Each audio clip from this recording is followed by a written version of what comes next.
Pada kesempatan kali ini kita akan membahas tentang sifat koligatif larutan.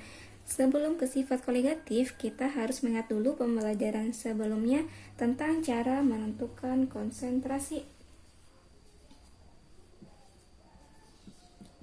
yaitu molaritas, atau dapat kita lambangkan dengan huruf M besar.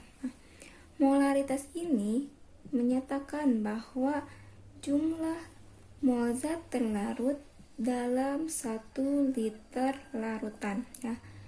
N merupakan mol zat terlarut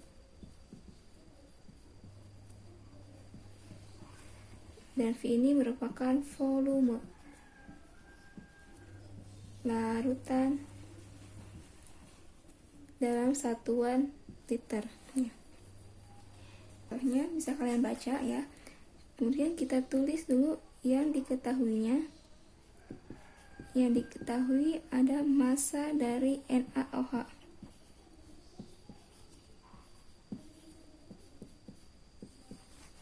Itu adalah 4 gram. Kemudian volume larutan sebesar 250 mili. Dan Mr dari NaOH adalah 40. Yang ditanyakan berapa molaritas larutan tersebut. Sekarang kita jawab, ya. Cara menentukan molaritas, ya. Mol dibagi volume. Di sini yang diketahui mol belum ada, tapi volumenya sudah ada nih, 250 mili. Tapi ingat dulu, volume larutannya harus dalam bentuk liter, maka kita ubah 250 mili diubah ke liter, maka hasilnya 0,25 liter. Selanjutnya kita cari mol NaOH-nya. Rumus mol itu massa per Mr. Massanya 4 gram dan Mr-nya 40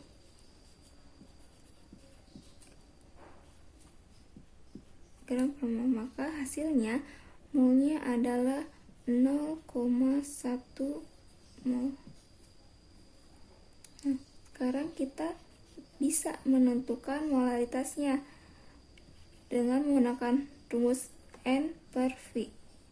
N-nya adalah 0,1 mol, V-nya adalah 0,25 liter. Maka hasilnya adalah 0,4 molaritas.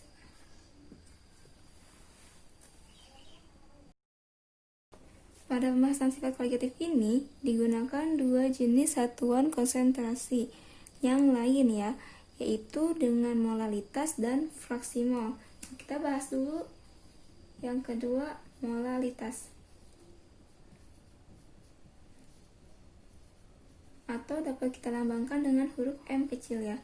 Jadi kita harus bisa membedakan antara molaritas dan molalitas, ya. Kalau molaritas itu dilambangkan dengan huruf M besar, sedangkan ini molalitas maka dilambangkan dengan M kecil. Nah, molalitas ini menyatakan bahwa jumlah mol zat terlarut dalam 1 kg pelarut, ya.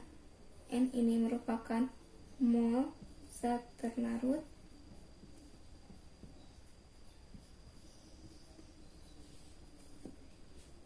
V ini merupakan massa pelarut.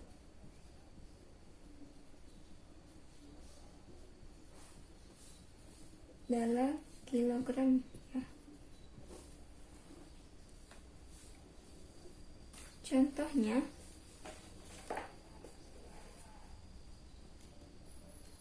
4 gram NaOH dilarutkan dalam 500 gram air.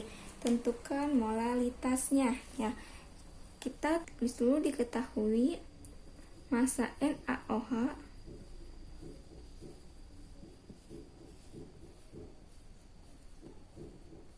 empat gram. Kemudian massa air ya, massa air itu artinya massa pelarut, jadi P ya, 500 gram. Sekarang kita jawab ya. Di sini mol zat terlarut dibagi massa pelarut. Massa pelarutnya sudah ada 500 gram, tapi kita ubah dulu menjadi kilogram. 500 gram kita ubah ke kilogram menjadi 0,5 kilogram.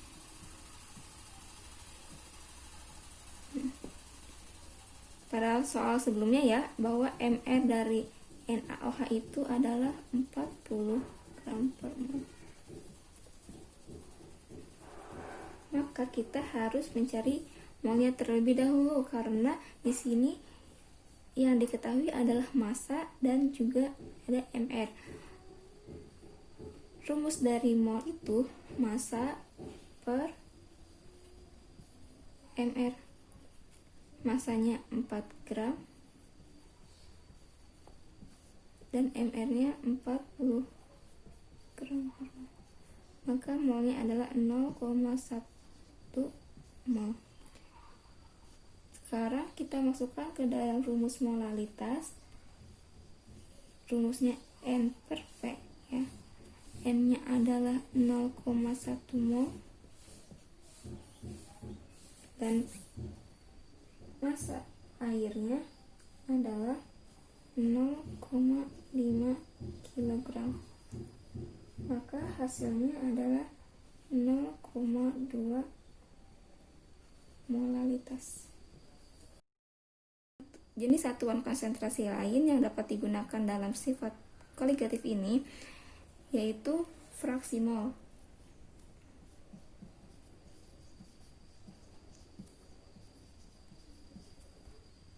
Dan dilambangkan dengan huruf X ya. Perlu diingat terlebih dahulu bahwa dalam satu larutan itu terdapat zat terlarut dan zat pelarut. Nah, di sini fraksi mol. Fraksi itu merupakan bagian mol dari salah satu larutannya. Nah, jika ditanyakan fraksi mol untuk zat terlarut, maka artinya fraksi mol zat terlarut merupakan perbandingan jumlah mol zat terlarut terhadap jumlah mol larutan ya. Mol larutan itu berarti mol dari terlarut ditambah dengan mol pelarut. Nah, bagaimana jika ditanyakan fraksi mol untuk pelarut? Maka rumusnya fraksi mol pelarut itu sama dengan jumlah mol pelarut terhadap jumlah mol larutan. Artinya mol terlarut ditambah mol pelarut. Sehingga apabila perjumlahan antara fraksi mol terlarut dengan fraksi mol pelarut itu totalnya sama dengan 1 ya.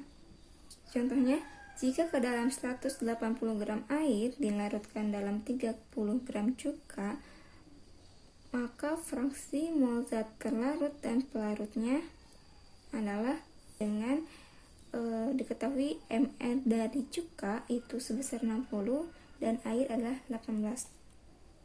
Sekarang kita tulis dulu yang diketahuinya. Diketahui massa air ya.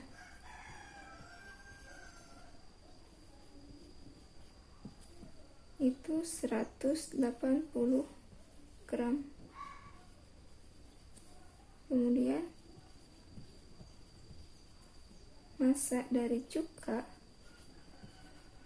itu 30 gram. mR air itu 18, mR juga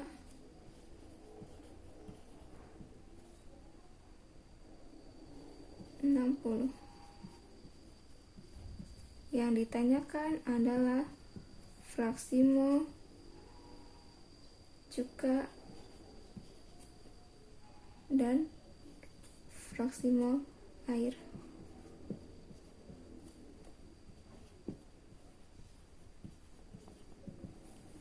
Untuk menentukan fraksi mol dari cuka dan air, kita harus tahu dulu berapa mol dari cuka dan mol airnya ya. Karena di sini rumus dari fraksi mol terlarut dan fraksi mol pelarut itu ada yang namanya mol terlarut dan mol pelarut ya. Antara air dan cuka, terlarutnya itu cuka.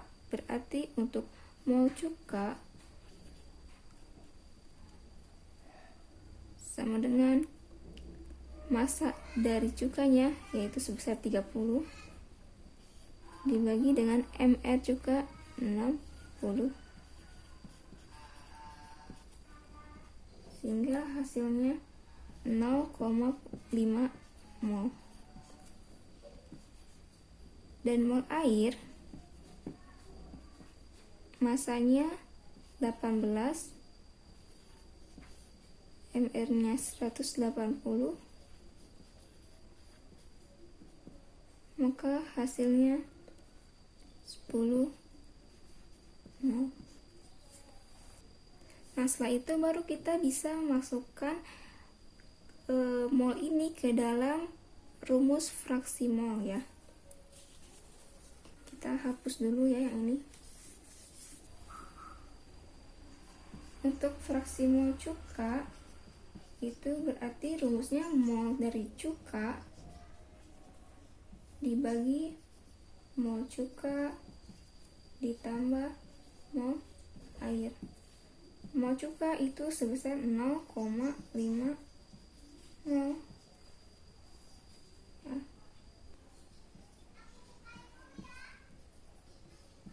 Sedangkan mol air itu 10 mol. Sekarang kita tinggal hitung ya. 0,5 mol dibagi 0,5 ditambah 10 mol berarti 10,5 mol. 0,5 mol, maka hasilnya adalah sebesar 0,0476.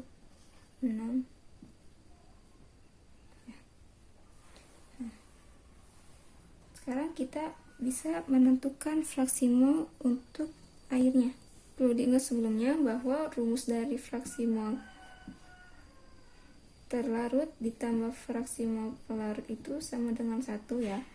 Karena di sini salah satu komponen telah diketahui, yaitu fraksi mol untuk cuka, maka kita bisa menentukan fraksi mol air dengan menggunakan rumus ini. Berarti bahwa fraksi mol cuka apabila ditambahkan dengan fraksi mol air, ini totalnya akan sama dengan 1. Nah, fraksi mol cuka itu telah diketahui hasilnya 0,0476. Fraksi mol air itu yang ditanyakan ini totalnya 1, maka X air atau fraksi mol air itu sama dengan 1 dikurangi 0,0476 ya,